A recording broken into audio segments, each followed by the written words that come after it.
noches, nos encontramos reunidos una vez más para continuar con este hermoso estudio del segundo libro de Reyes.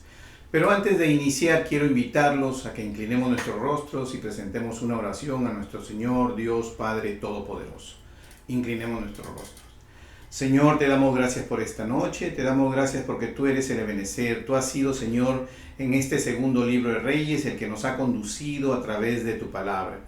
Te damos gracias porque has permitido, Señor, poner iluminación en cada uno de nosotros y el entendimiento, Señor, que hemos podido comprender cuál ha sido, Señor, el recorrido de estos dos libros. Por eso el día de hoy, mi Dios Todopoderoso, te pedimos que seas tú, a través de tu Espíritu Santo, que nos llenes de sabiduría y de entendimiento para esta última clase del segundo libro de Reyes. Te lo pedimos en el precioso y maravilloso nombre de nuestro Señor Jesucristo. Amén, amén y amén. Hermanos, amigos, buenas noches. Hoy iniciamos la última clase del segundo libro de Reyes. Con esto hemos terminado todo lo que es Reyes. Y déjenme recordarles que Reyes es un libro que está dividido en dos en el Nuevo Testamento, pero originalmente el libro de Reyes, que pertenece a lo que vendría a ser el Tanakh, estos libros que corresponden al Antiguo Testamento, son un solo libro, al igual que lo fue Samuel, ¿no? Entonces, haciendo este recordatorio y viendo ya que vamos a empezar a desarrollar el último momento de lo que vendría a ser los reyes en lo que es el reino de Judá. Recuerden que ya hemos visto en la clase pasada que el reino de Israel fue totalmente ya destruido, fue totalmente desubicado. Las personas, todos los que vivieron en lo que era el reino del norte, el reino de Israel que se conoció, fueron llevados a lo que es, ¿no?, todo lo que es Asiria, y de una u otra manera ya se dispersó y quedó desaparecido conforme a la palabra que Dios dio. Y también hubo palabra por cuanto el reino de Judá también iba a ser tomado cautivo y llevado a Babilonia. Y sabemos que esta profecía fue dada 100 años antes de que esto sucediera. Sin embargo, hemos visto en el desarrollo que ha habido reyes muy malos y reyes que aún en el último momento trataron y hicieron lo correcto, lo propio ante los ojos de Jehová y fueron buenos. Pero ya el juicio de Dios se había emitido contra el pueblo por todo lo que se había vivido, y aún así no se tomó acción. Dios no tomó acción para el cumplimiento de su profecía durante el periodo de estos reyes que hicieron lo bueno ante los ojos de Jehová.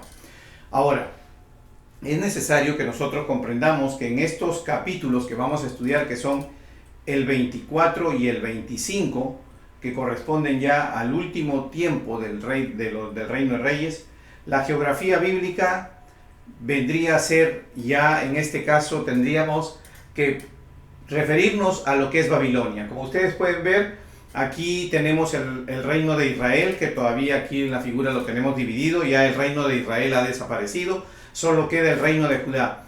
Pero el reino de Babilonia, que empezó a crecer, que el reino empezó, recuerden que cuando iniciamos los estudios, vimos en los últimos reyes, sobre todo hemos visto que Babilonia comienza a desarrollar, pero no es todavía el imperio de poder. En ese momento el imperio dominante es el imperio asirio. Pero ahora ya vamos a ver cómo el imperio babilónico conquista Asiria, conquista todas las áreas y las zonas, incluyendo Israel, ¿no? Entonces ya se convierte en uno de los imperios más poderosos de esos tiempos. Y lo vemos ahí que se desarrolla en lo que corresponde a la geografía. Y por eso la geografía de Israel ya la tenemos que tomar en cuenta con Babilonia, ¿no? Y ahí nosotros nos vamos a dar cuenta que realmente todo funciona ya de una manera diferente. Y ahora ya, después de que nosotros terminemos de hablar en el segundo libro de Reyes, va a quedar Babilonia como la única potencia, el único imperio que domine en la zona. Entonces ya Jerusalén pasa a ser bajo el dominio de Babilonia. Este dominio inicialmente es un dominio no presencial, o sea, ellos toman la ciudad, realizan deportaciones, una primera deportación, una segunda deportación. Después tenemos que ellos destruyen el templo, el primer templo, el templo que construyó Salomón. se llevan todos los utensilios de oro y todas estas cosas que suceden con relación a Babilonia están escritas en el libro de Daniel. El libro de Daniel contiene básicamente la historia de lo que vendría a ser el primer y segundo grupo cautivo que va a Babilonia, ¿no? En el primer grupo cautivo vamos a tener a Daniel y sus 3 amigos. Y en este libro de Daniel nosotros vamos a encontrar todos los detalles. Ya el libro de Daniel lo hemos estudiado, se encuentra dentro de los videos en este canal. Los invito a que no se desconecten y que comiencen a mirar la secuencia histórica, ¿no?, lineal que sucede, que después de este libro de Reyes continúa con lo que es el libro de Daniel. Y ahí ustedes saben que el libro de Daniel es un libro profético y que nos ayuda mucho después a entender el Apocalipsis. Pero básicamente la historia de Reyes continúa ya no como reyes, sino continúa como el pueblo cautivo en Babilonia y se encuentra en Daniel. Por eso el día de hoy vamos a iniciar entonces con el capítulo 24. Dice Segunda de Reyes, capítulo 24. En su tiempo subió en campaña Nabucodonosor, rey de Babilonia. Joacim vino a ser su siervo por 3 años. O sea, lo subyugó y lo dominó y se hizo siervo. Pero luego volvió y se rebeló contra él. Pero Jehová envió contra Joacim tropas de caldeos, tropas de sirios, tropas de moabitas y tropas de amonitas, los cuales envió contra Judá para que la destruyesen conforme a la palabra de Jehová que había hablado por sus siervos los profetas. Ciertamente, versículo 3 dice, ciertamente vino esto contra Judá por mandato de Jehová. O sea, de una u otra manera, siempre vamos a ver de que aún la destrucción y la forma en que es dominada y es llevada cautiva a Babilonia ya ha sido anunciada por los profetas 100 años antes, ¿no? Con esta profecía que fue dada, nos damos cuenta que realmente no hay momento que se le escape a Dios en el manejo de su pueblo. Y eso nos está haciendo ver Él. Nos está haciendo ver que todo lo que sucede con el pueblo, como pueblo en general, no contando los malos o los buenos, sino como pueblo en general, el Señor tiene el control. Él lo va guiando al pueblo y lo lleva para prosperarlo o para castigarlo según sea el caso. Y en este caso, en este momento, Él está tomando una acción definitiva porque ya el colmo de lo que vendría a ser la idolatría básicamente del pueblo de Israel ya terminó con la paciencia que tiene Dios y determinó un juicio para ellos. Dijo el Señor, hasta aquí llegó el pueblo, el reino de Judá. Lo mismo que hizo con el reino de Israel anteriormente. El reino de Israel fue conquistado por los asirios y el reino de Judá va a ser conquistado, o en este estudio que vamos a terminar, va a ser conquistado por los babilonios o caldeos. Siempre cuando hablemos de caldeos o babilonios estamos hablando de lo mismo, de la misma gente. Seguimos.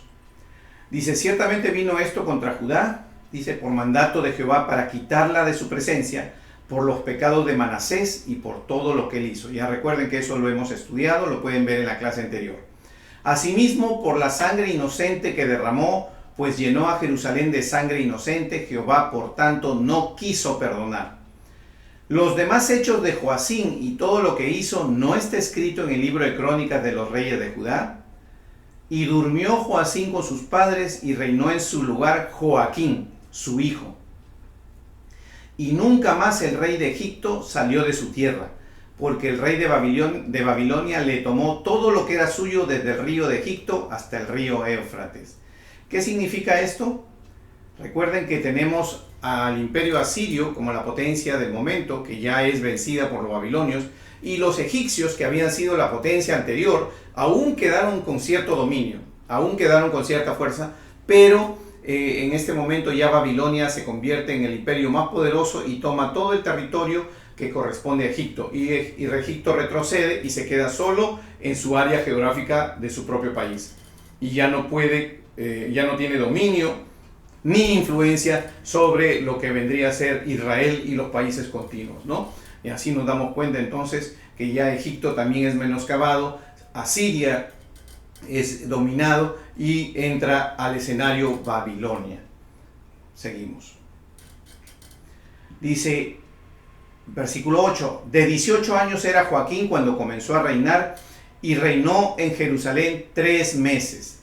El nombre de su madre fue Nehusta, hija de Elnatán de Jerusalén, e hizo lo malo ante los ojos de Jehová, conforme a todas las cosas que había hecho su padre. Versículo 10. En aquel tiempo subieron contra Jerusalén los siervos de Nabucodonosor, rey de Babilonia, y la ciudad fue sitiada. Ya sabemos que cuando hablamos de sitiado es cercada y le impiden que ingrese alimento, que salgan a cultivar los terrenos. O sea, en otras palabras, se van muriendo por inanición porque no tienen nada que comer, no pueden cultivar, no pueden hacer nada. Se ven paralizados prácticamente. Versículo 11, vino también Nabucodonosor, rey de Babilonia, contra la ciudad cuando sus siervos le tenían sitiada. Entonces salió Joaquín, rey de Judá, al rey de Babilonia, él, su madre, sus siervos, sus príncipes y sus oficiales, y lo prendió el rey de Babilonia en el 8º año de su reinado. Y sacó de allí todos los tesoros de la casa de Jehová y los tesoros de la casa real, y rompió en pedazos todos los utensilios de oro que había hecho Salomón, rey de Israel, en la casa de Jehová, como Jehová lo había dicho. Aquí nos damos cuenta que realmente este rey de Judá se entrega con toda su corte, ¿no? Le llaman corte a su esposa, a sus hijos, sus siervos, todo lo que es la casa real se pone a disposición de lo que vendría a ser el rey de Babilonia, ¿no? El rey Nabucodonosor. Y son tomados prisioneros y van a ser llevados a Babilonia. Y aquí lo vamos a ir viendo más adelante. Y nos vamos a dar cuenta realmente cómo aquí ya ingresamos a un detalle muy simple aquí, pero lo que sucede después es todo el libro de Daniel. Y el que desee, los invito yo, porque es muy interesante no solamente comprender hacia dónde fue guiado este pueblo, sino también para ir entendiendo lo que es la profecía de los últimos tiempos. Continuamos. Dice, versículo 14, y llevó en cautiverio a toda Jerusalén, a todos los príncipes y a todos los hombres valientes, hasta 10,000 cautivos, y a todos los artesanos y herreros. No quedó nadie excepto los pobres del pueblo de la tierra. O sea, llevó a todo lo que servía, mejor dicho. Llevó a los hombres preparados, a los que eran príncipes, y entre esos se llevó a Daniel y sus amigos. Asimismo se llevó cautivo a Babilonia a Joaquín, a la madre del rey, a las mujeres del rey, a sus oficiales, a los poderosos de la tierra. Cautivo los llevó de Jerusalén a Babilonia. A todos los hombres de guerra, que fueron 7,000, y a los artesanos y herreros, que fueron 1,000, y a todos los valientes para hacer la guerra, llevó cautivos el rey de Babilonia. Dice, y el rey de Babilonia puso por rey en lugar de Joaquín a Matanías, su tío, y le cambió el nombre por el de Sedequías. De 21 años era Sedequías cuando comenzó a reinar, y reinó en Jerusalén 11 años, y el nombre de su madre fue Hamutal, hija de Jeremías de Libna. E hizo lo malo ante los ojos de Jehová, conforme a todo lo que había hecho Joacim. Vino pues la ira de Jehová contra Jerusalén y Judá, hasta que los echó de su presencia, y Sedequías se rebeló contra el rey de Babilonia. Observen cómo ustedes, Jehová, nuestro Dios todopoderoso, nuestro Dios de Israel, tiene el dominio completo, e inclusive hasta la voluntad del rey, porque está diciendo, hizo que se rebele el rey. ¿Para qué? Para que reciba su castigo. Por eso es que nosotros, cuando caminamos en el mundo cristiano, realmente conectados con el Espíritu de Dios, sabemos que no hay casualidades. Sabemos que lo que sucede tiene una razón conducida por el Espíritu Santo. Aún lo que sucede y no nos gusta a nosotros, porque hay cosas que suceden que no nos gustan, porque según nuestra idea, según nuestro proyecto, según nuestra manera de que hemos diseñado para desarrollar algo, es de otra manera. Pero Dios tiene los pensamientos más altos, tiene los proyectos más altos y tiene el verdadero, el certero y el único camino que realmente debemos seguir. Y por eso Él guía conforme a su voluntad. Y aquí vemos que la voluntad de él era ya que se cumpla el juicio contra este reino de Judá, y comienza él a dirigir. Aún este rey Sedequías, que es puesto por Babilonia, no sigue las cosas que le pide Dios, ¿no? Y hace lo malo ante los ojos de Jehová. Seguimos. Dice, capítulo 25, y aconteció a los 9 años de su reinado, en el mes 10º, a los 10 días del mes, que Nabucodonosor, rey de Babilonia, vino con todo su ejército contra Jerusalén y la sitió, y levantó torres contra ella alrededor. Y estuvo la ciudad sitiada hasta el año 11 del rey Sedequías. O sea, primero vemos que la ciudad es sitiada porque el rey Joaquín se entrega con toda su familia, con todo su corte. Y después vemos que a la rebelión de este rey Sedequías, también nuevamente Babilonia viene y la sitia. Y dice, y estuvo la ciudad sitiada hasta el año 11 del rey Sedequías. A los 9 días del 4º mes prevaleció el hambre en la ciudad hasta que no hubo pan para el pueblo de la tierra, porque ya hemos explicado que no hay nada que comer ni nada que cultivar. Abierta ya una brecha en el muro de la ciudad, huyeron de noche todos los hombres de guerra por el camino de la puerta que estaba entre los dos muros, junto a los huertos del rey, estando los caldeos alrededor de la ciudad. Y el rey se fue por el camino de Arabá. Y el ejército de los caldeos, o sea, el ejército del rey Nabucodonosor, el rey de Babilonia, siguió al rey y lo apresó, a Sedequías, en las llanuras de Jericó, y habiendo sido dispersado todo su ejército, preso pues el rey le trajeron al rey de Babilonia en Ribla, y pronunciaron contra él sentencia. Degollaron a los hijos de Sedequías en presencia suya, y a Sedequías le sacaron los ojos, y atado con cadenas lo llevaron a Babilonia. En el mes 5º, a los 7 días del mes, siendo el año 19 de Nabucodonosor, rey de Babilonia, vino a Jerusalén Nabuzaradán, capitán de la guardia, siervo del rey de Babilonia, y quemó la casa de Jehová y la casa del rey, y todas las casas de Jerusalén y todas las casas de los príncipes quemó a fuego. Y a todo el ejército de los caldeos que estaban con el capitán de la guardia, derribó los muros alrededor de Jerusalén. En otras palabras, en este momento, en este segundo momento que sucede en Judá, Babilonia ya ingresa y toma una segunda deportación, que la conocemos nosotros como una segunda deportación, o no, toma otra vez un grupo de personas y son llevadas a Babilonia. Y ya en esta oportunidad sí deja solamente a los verdaderamente pobres que no tenían nada en Jerusalén, los deja vivir ahí, pero destruye el templo y se lleva todo el oro que había habido en el templo, y es destruido y derribado el templo de Salomón. Y aquí ya se cumple que el primer templo desaparece. Aquí eso es lo que estamos viendo, que el primer templo desaparece. Versículo 10 dice, y todo el ejército de los caldeos que estaba con el capitán de la guardia derribó los muros alrededor de Jerusalén.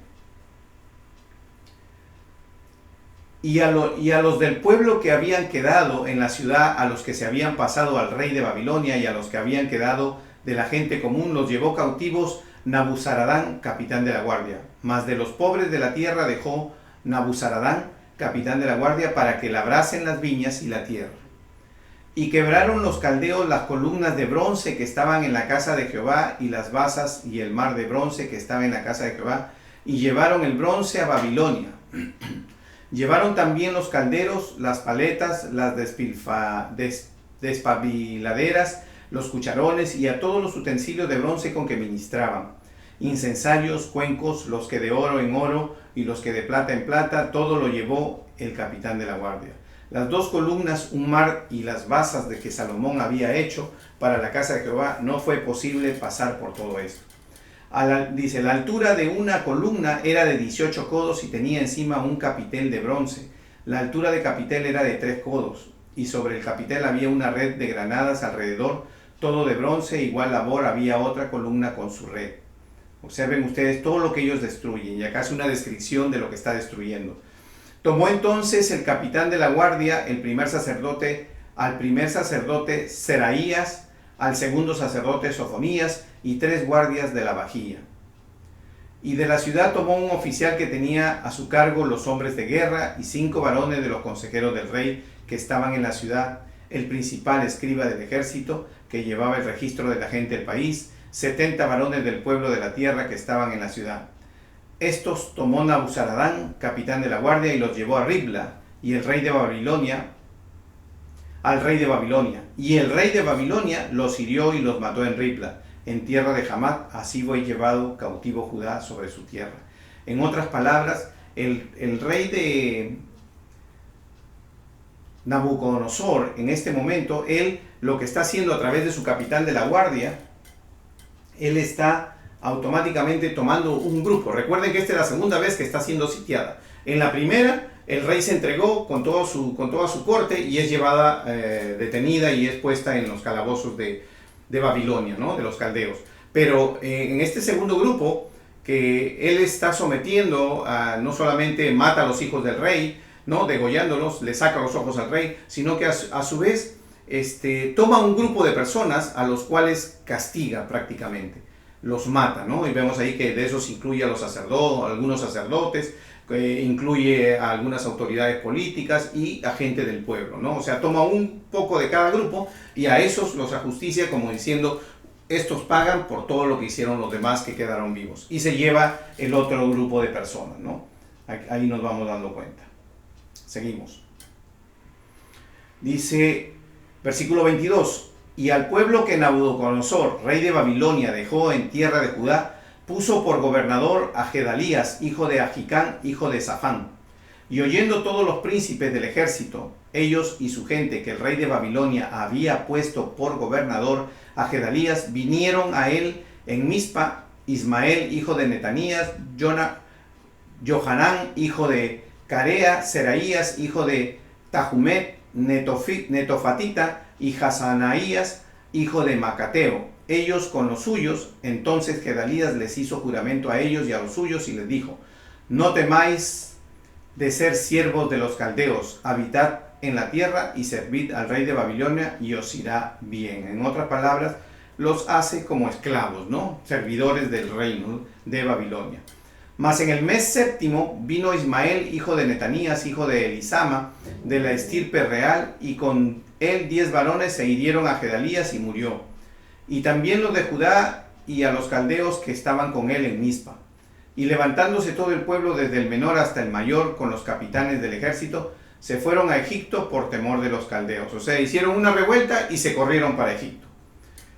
Y dice 27, dice, aconteció a los 37 años del cautiverio de Joaquín, rey de Judá, el rey que se entregó con su corte, en el mes 12º, a los 27 días del mes que Evil Merodach, rey de Babilonia, en el primer año de su reinado, libertó a Joaquín, rey de Judá, sacándolo de la cárcel.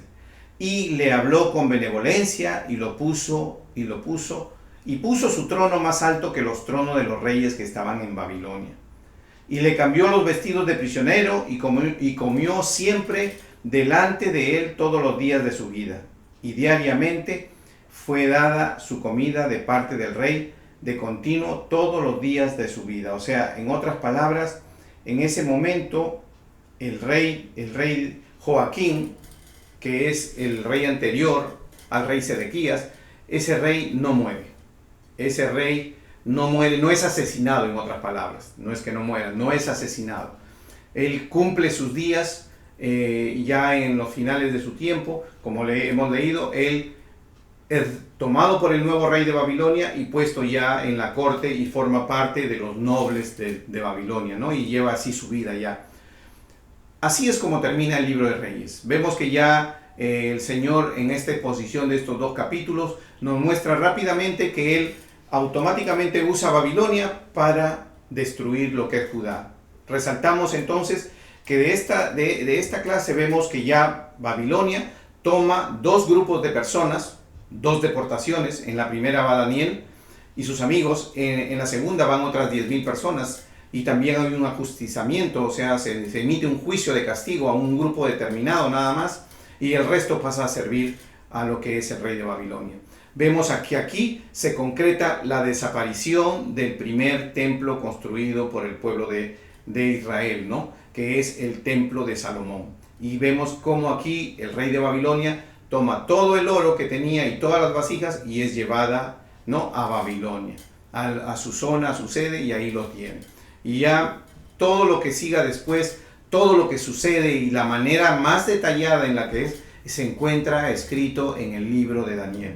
Y el libro de Daniel ya lo hemos estudiado, se encuentra disponible en este canal. Los invito a que vayan a este canal y busquen el libro de Daniel y se informen de lo que es. Hermanos, amigos, hemos terminado el día de hoy el segundo libro de Reyes. El libro que continúa es el libro de Crónicas. Durante todo el tiempo que hemos estudiado, cuando hemos hablado del reino de Israel, hemos dicho, y no está escrito lo demás que hizo el rey en las crónicas del reino de Israel. Bueno, este libro de crónicas del reino de Israel no es parte ni es libro canónico que se encuentra en la Biblia. No lo tenemos, no tenemos acceso a él. Por lo tanto, cuando hemos estudiado durante todo este tiempo los dos libros de Reyes, sobre todo cuando ya hay esta división del rey de Israel, del reino de Israel con el reino de Judá, el reino del norte con el reino del sur, solamente hemos estudiado lo que está escrito y lo que hemos hablado del reino de Israel. En cuanto al reino de Judá, los dos libros de crónicas que continúan, en esos libros de crónicas sí se encuentra ampliada la historia de los reyes de Judá. Si usted tiene algún interés, lo invito a que lea el libro de crónicas y lo va a encontrar que es un libro muy detallado. No solamente habla de los reyes. Usted va a ver que el libro de crónicas en realidad toma la historia desde atrás del pueblo de Israel. O sea, no es un libro de crónicas de los reyes, no es crónica de los reyes, es crónicas del pueblo de Israel. Y está incluido ahí la historia de los reyes.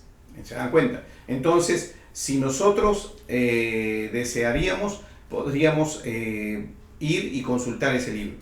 No vamos a seguir, el siguiente libro que vamos a continuar en el estudio no es el libro de crónicas, porque el libro de crónicas es repetitivo. Lo único que va a hacer el libro de crónicas es darnos más detalle de cómo fueron las batallas, si hubo o no más muertos, si algún principal o alguna autoridad hizo o motivó tal gestión, todo con respecto a lo que ya hemos estudiado.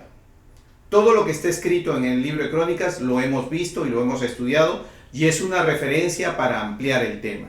Si usted desea ampliar el tema, lo invito a que lea Crónicas, que se ubique en el momento o en el capítulo de Reyes o en el capítulo de los libros anteriores que usted quiere ampliar y busque en el libro de Crónicas y va a encontrar un detalle mayor. Así es como están relacionados Crónicas con los Reyes, y no quiero ser repetitivo, pero los invito el próximo martes a las 8:30 de la noche para continuar con los libros que vamos a empezar ya, que vendrían a ser los profetas que están en el Antiguo Testamento. No se queden, acompáñenos, y el próximo martes a las 8:30 de la noche los estoy viendo aquí. Gracias, buenas noches.